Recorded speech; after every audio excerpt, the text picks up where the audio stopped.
जय हिंद प्यारे साथियों, कैसे हैं आप सब। उम्मीद करते हैं अच्छे होंगे। साथियों, हिंदी की दूसरी सीरीज जो कि हमारी सीरीज चल रही है गागर में सागर, आज उसका दूसरा क्लास चलने वाला है। साथियों, आज हम लोग बात करेंगे स्वर को जीवा के आधार पर बांटने की। अगर बात करें स्वर को जीवा के आधार पर बांटने की तो हम लोग कितने भागों में बांटेंगे? हम लोग 3 भागों में बांटेंगे। बेसिकली क्या क्या हो जाएगा, ये एक जीभ का आगे वाला भाग जो कहलाएगा अग्रभाग, जीभ के मध्य में चले जाइए मध्य भाग, और अंत में चले जाइए यहाँ यहाँ चले जाइए तो वो क्या कहलाएगा? अपना पश्च भाग कहलाएगा। अगर एक जीवा बनाए हम लोग, यानी जीभ बनाए अपनी, तो जीभ जब हम लोग बनाएंगे क्या हो जाएगा? ये अपनी क्या है? जीभ है, टंग है अपनी। अंग्रेजी में इसको टंग, हिंदी में जीभ कहते हैं। देखेंगे ये वाला साथियों अपना क्या कहलाएगा? पश्च भाग कहलाएगा, पश्च भाग। और ये बीच वाला जो हिस्सा अपना कहलाएगा मध्य भाग। ये जो आगे वाला हिस्सा है अपना कहलाएगा अग्रभाग। आप चाहें तो पढ़ने की जरूरत नहीं, आप जब स्वर को पढ़ेंगे तभी आप जान जाएंगे। आप पढ़िए, अगर मतलब जीवा के जिस भाग में कंपन हो, जिस स्वर को पढ़ने से आप ये मान के चलिएगा वो वाला स्वर उसी भाग से बोला जाता है। यानी अगर आपके पश्च भाग में कंपन हो स्वर को पढ़ने से, आ से लेके आह तक, तो पश्च भाग का स्वर हो जाएगा। अगर मध्य भाग में कंपन हो तो मध्य भाग का स्वर होगा, और अगर अग्र भाग में कंपन हो तो अग्र भाग का स्वर होगा। आप पढ़िए आ आ आ, छोटा आ पढ़े आ। देखेंगे मध्य में, जीवा के मध्य में उसका जो है कंपन हो रहा है, तो ये आ वाला कहाँ अपना चले जाएगा? मध्य भाग में चला जाएगा। तो मध्य भाग में कितने स्वर हो गए? एक हो गए आ। फिर क्या होगा? ई ई। देखेंगे आप जीवा का अग्रभाग ई ई, जीवा का अग्रभाग कंपित हो रहा है तो ई ई। और क्या हो जाएगा? री हो जाएगा, री। आप बोल के देखिए री। और क्या हो जाएगा? ए ऐ। तो 5 ऐसे स्वर हो गए जो जीवा के अग्रभाग से बोले जाते हैं। छोटा कहाँ से बोला जाता है? जीवा के मध्य भाग से बोला जाता है। शेष जितने भी अपने पास बचेंगे, 5 1 6, तो 5 बचे अपने पास ना, क्योंकि टोटल 11 होते हैं। तो क्या क्या अपने पास बचा है देखिए। अब बोल के भी देख लिए, बड़ा आता आ, तो कहाँ से बोल रहे हैं? एकदम पाछे से बोल रहे हैं, तो पश्च भाग से बोल रहे हैं, तो बड़ा हो गया। और क्या बचा अपने पास? आ हो ही गया, ई। तो क्या बचा? ऊ बचा, बड़ा ऊ बचा। और क्या बचेगा? ऐ बचा, ऐ तो हो गया ना। ओ बचा अपने पास। तो क्या क्या हो जाएगा? तो पश्च भाग में कितने स्वर हो जाएंगे? 5 स्वर हो जाएंगे। जीवा के अगर आधार पे स्वर को बांटा जाए, हम लोग कहेंगे जीवा के भाग के आधार पर स्वर में कौन सा अग्र भाग का होगा, मध्य भाग का, पश्च भाग का? आपसे पूछा जाए तो मध्य भाग से कौन सा बोला जाएगा? छोटा। बाकी अग्रभाग से ई री ए।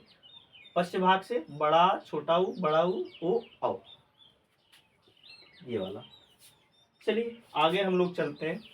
अब जो है यानी मुखाकृत के आधार पे, यानी जो अपना मुख है, जब हम किसी वर्ड को पढ़ते हैं यानी स्वर को जब हम लोग पढ़ेंगे तो अपना मुंह हो सकता है कभी गोल हो, कभी अर्धवृत्ताकार हो, कभी वृत्त हो जाए, पूरा का पूरा वृत्त बन जाए ना, कभी आधा वृत्त बने, कभी आधे से कम वृत्त बने, कभी पूरे से कम वृत्त बने। उन सब चीज़ों को हम लोग देखेंगे तो हम लोग कहेंगे मुख के आधार पे स्वर का वर्गीकरण।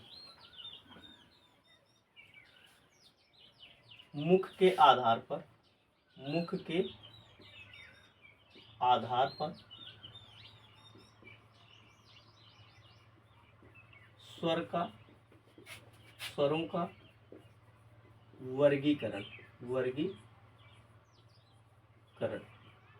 अगर हम लोग बांटे मुख के आधार पर स्वरों का वर्गीकरण, अब वृत्त होगा और क्या होगा? समृद्ध होगा। समृद्ध, पहले समृद्ध रख लेते हैं, ठीक है। समृद्ध, विविध,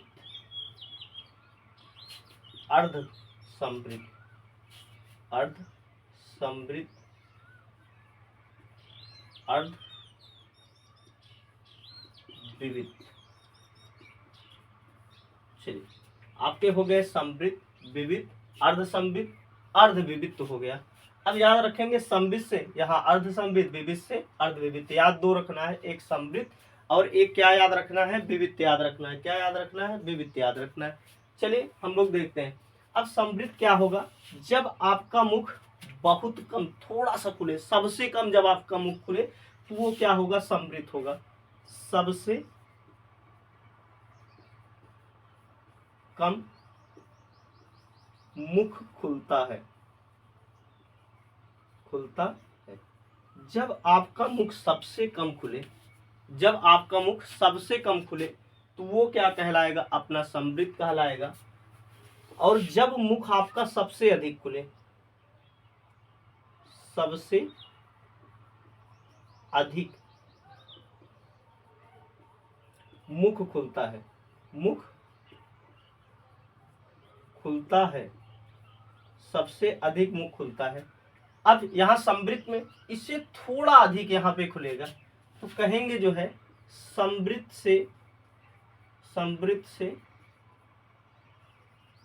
थोड़ा अधिक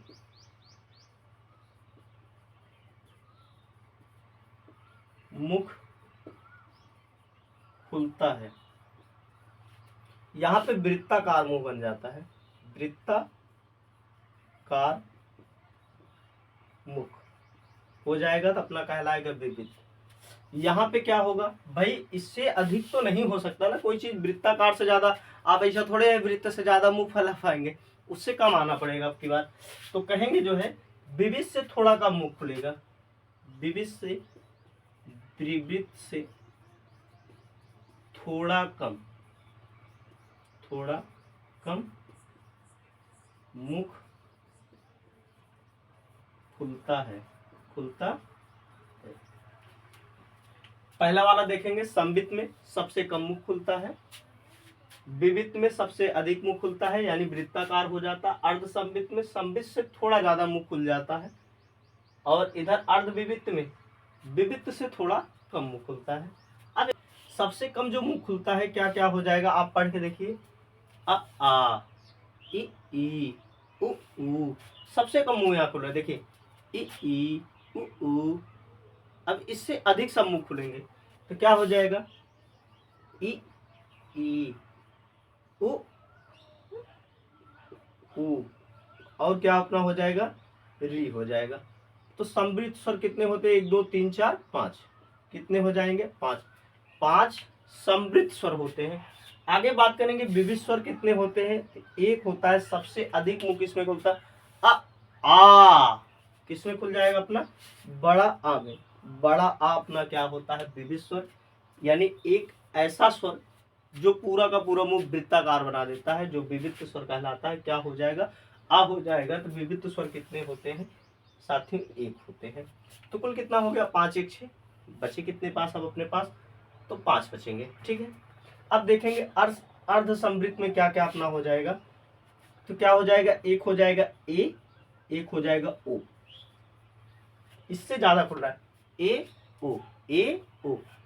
आगे आगे वाले में अर्ध विविध में क्या हो जाएगा, यानी इससे थोड़ा कम, ये तो पूरा वृत्ताकार बन रहा है, इससे थोड़ा कम जिसमें मुंह खुले, तो क्या क्या अपने पास बचा है, आ, छोटा आ बचा है, आ बोल के देखिए आप, आ मुंह बंद करके नहीं बोल पाएंगे, आ।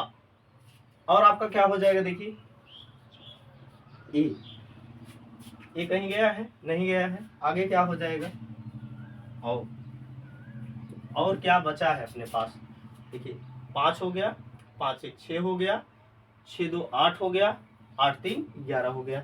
मुझे नहीं लगता, हाँ एक चीज और हो जाएगा, ये आ, ये अपना क्या हो जाएगा, अर्थ विविध स्वर हो जाएंगे। साथियों अपनी सीरीज को यहीं पे खत्म करते हैं।